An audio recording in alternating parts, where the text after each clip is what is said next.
Yes, now, ladies and gentlemen, that time has come. Misfits boxing is back. They haven't had an event since January, and now it's May. But that's because they've had two cancellations, which is a shame. Well, this one was really more of a postpone, and then they just changed the card around a bit. But regardless, Darren Till is having his second main event in a row. He main evented in January against Anthony Taylor, and this time he's fighting Darren Stewart. I'm going to go through the whole card, give my predictions. Some I'll have some insight on, some I won't, and it'll just be a guess. For instance, the first fight, we've got Dylan Price, who is a pro signed by Misfits, a Misfits pro. He's not an influencer, he's not a YouTuber, he's not a TikToker, not nothing. He's just a pro boxer, taking on a random opponent handpicked. I'm guessing it's probably going to be Dylan Price who's going to win in his Misfits debut. I'm not sure if it's his pro debut or not. I don't have time to dive in all these fighters, you know what I mean? Everyone has a life, and that would be ridiculous. I would have way too much time on my hands if I was able to dive into the fight careers of everyone on this card. That's why I like predicting Misfits, because if I've watched it from the start, there's some people I know and some people I've seen their whole fight careers. So I'm guessing Dylan Price is going to get the win. It's probably going to be pretty easy, first or second round knockout. I believe the same thing's going to happen with Amir Cashman Anderson's fight. He's another Misfits pro who's been signed, and he's had two fights on Misfits already. He fought in Qatar. No, when was the first one he fought? He fought Ireland. No, it wasn't Ireland. So he fought Niraj in Qatar, and then before that it was the Miami card. He beat someone on the Miami card. Misfits 16 and 19, and now on 21. I believe he's going to get an early stoppage, early knockout. I mean, obviously the opponents are handpicked. We're talking about their first 10 pro fights here. This is Amir's third fight, and this is Dylan Price's first. So both men are going to get easy knockouts and defeat their opponents, and Misfits are going to help them look strong and look like great opponents. Then we have a Misfits Survivor tag. Again, this is the second one ever. This time, though, let's hope it's going to be better. Last time it was bad. It was just 4 rounds of just people tagging in and out, and no one was really getting on. This time it's heavyweight, so that hard hitters, heavy hitters. The problem is, we have Tempo Art, former champion, never lost a belt, never really lost a boxing match. Let's be honest, hasn't lost. Godson, who Tempo beat in his first Misfits fight, who didn't last a round because he dislocated his shoulder. Fair enough, but we didn't really see much good from him. Big Tobes, who's had 2 fights and lost both of them. Lost to Ashley Raksu, and then lost to KiLLZ. But he did drop KiLLZ, but then got viciously knocked out by KiLLZ. But probably the second best. And then we have Callum Pritchard, something like that. Yeah, Callum Pritchard, whatever he's called. His first boxing match. I think this is pretty easy. Tempo Arts is winning. I believe at least Callum Pritchard has been knocked out. Maybe Godson. Maybe Big Tobes. I think Tempo Arts could run through all of them, but I think maybe Tempo and Big Tobes go the rest of the rounds, because I think 4 rounds is a long time. Not a long time, it's a short time for Tempo to knock out 3 other people. So definitely I think Tempo Arts win easy, and then they're going to set up Tempo Arts, chase them all. Then we have Wakey Wines versus Modine. This is a fight that I genuinely cannot believe is happening. Like, it's crazy. Crazy fight. It's going to be a terrible fight. They're going to look stupid as hell. And I've heard it's 5 1-minute rounds. Like, what the hell? And these guys gas quick. So 1-minute rounds probably makes sense for them. I would love if Wakey Wines knocked out Modine. I think that would be amazing. Like, imagine this nonchalant Wakey Wines just walks in, smashes Modine. It's not going to happen though, because Modine, he's younger, he's probably a bit more fierce, and he's in it a bit more. Wakey Wines is probably taking the opportunity.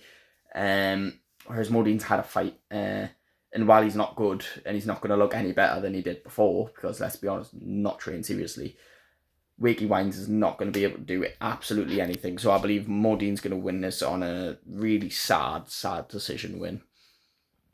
But it is what it is. Joey Knight is back after the Cray Cray loss, which I witnessed in person. Terrible day, right? He's facing someone called Andrew Housen, 5-time kickboxing world champion. Obviously going to be a very tough opponent, but however, Joey Knight is still going to win this one. Why? Because he's a kickboxing world champion.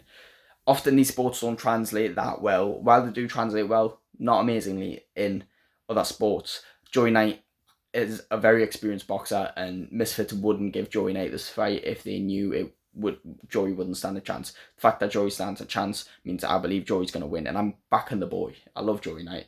I'd love a knockout, but I'm guessing probably a decision win, because Misfits don't like to do long rounds, which I feel like eventually they should do with someone like Joey Knight or someone like KSI or someone who's experienced in boxing at this point. Then we have Will Anderson versus Jordan Banjo. So Will Anderson, not even sure who he is, but he's from Newcastle, so big up.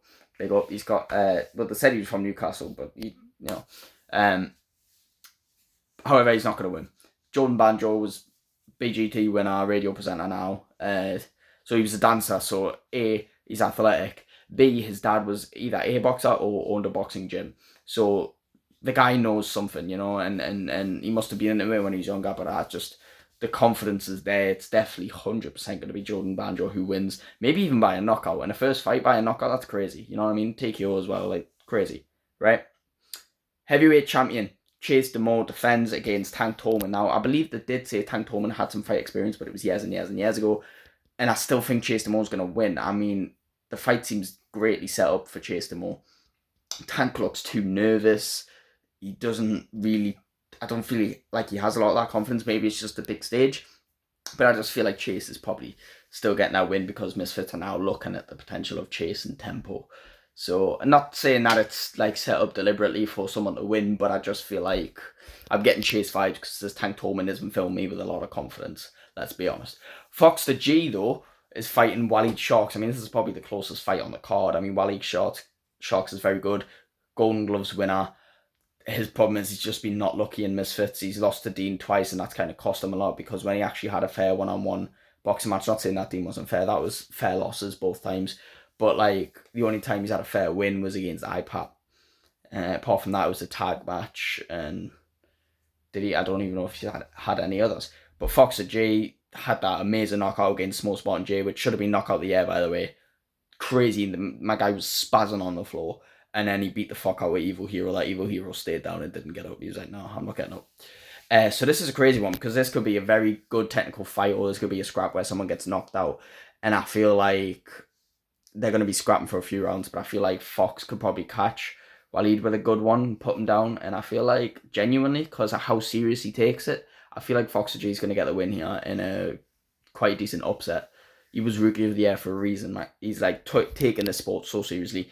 Moved from a whole other country across seas, do you know what I mean? And lived here with So Pappy and his trainer. And he's genuinely trying to get good at the sport, and you've got to respect it. And the results speak for themselves. Look at what he did to Small Spartan J. Do you know what I mean? He was an underdog in that fight. Small Spartan J had a fight before. Fox hadn't. So I'm backing Fox. I am backing Fox. Just because of that knockout. It was crazy. Undoubtable. Then we move to the co-main event. Ty Mitchell, Idris Virgo. This is Ty Mitchell's hometown. This was meant to be the original main event. Obviously, the main event, Darren Till and Darren Stewart, was meant to be the co-main event for KSI Dylan Dennis. Didn't happen. Regardless, I believe Ty Mitchell's going to get the win here.